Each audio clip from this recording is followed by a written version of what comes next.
May binubuong database ang Independent Commission for Infrastructure o ICI. Yan ay para mas mabilis na mabawi ang mga nakaw na yaman sa flood control scam. Narito ang report ni Gerard de la Peña.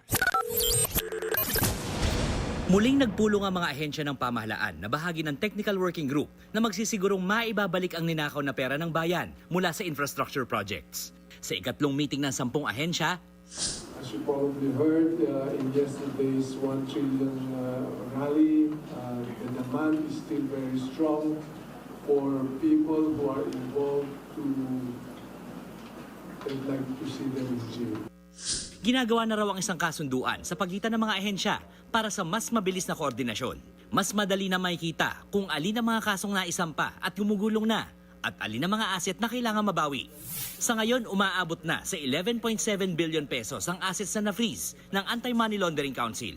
May freeze order na rin daw para sa mga eroplanong nakapangalan sa mga kumpanyang pag-aari ni former Congressman Zaldico. Nakikipag-usap na raw ang Civil Aviation Authority of the Philippines sa mga pamahalaan ng Singapore at Malaysia na siyang kinaroroonan ngayon ng 3 air assets. 6 na buwan ang tinatayang itatagal ng proseso para maibalik sa bansa ang air assets. So, ang goal ho natin mapabilis yung pagbalik ng mga assets na to sa Pilipinas. So, yun yung subject ng coordination natin. Pati yung pag-recover ng iba pang assets na hindi covered nung freeze order na yun.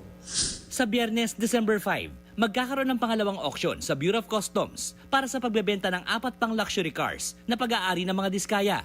Ibinaba na ang presyo ng mga ito, kaya umaasa ang BOC na higit sa 50 milyong piso ang malilikom nila sa pagpapasubasta ng 7 luxury cars. Sa auction noong November 20, nakalikom ang BOC ng 38.21 million pesos. The committee, to my understanding, considered a higher depreciation factor.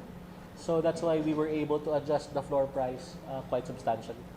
Kung hindi pa rin maibebenta ang mga sasakyan, maaari raw pumasok sa direct offers ang BOC. Nagbabalita mula sa Frontline, Gerard de la Peña, News 5. Mga kapatid, ako po si Ruth Cabal. Dito tayo sa totoo, dito tayo sa True FM.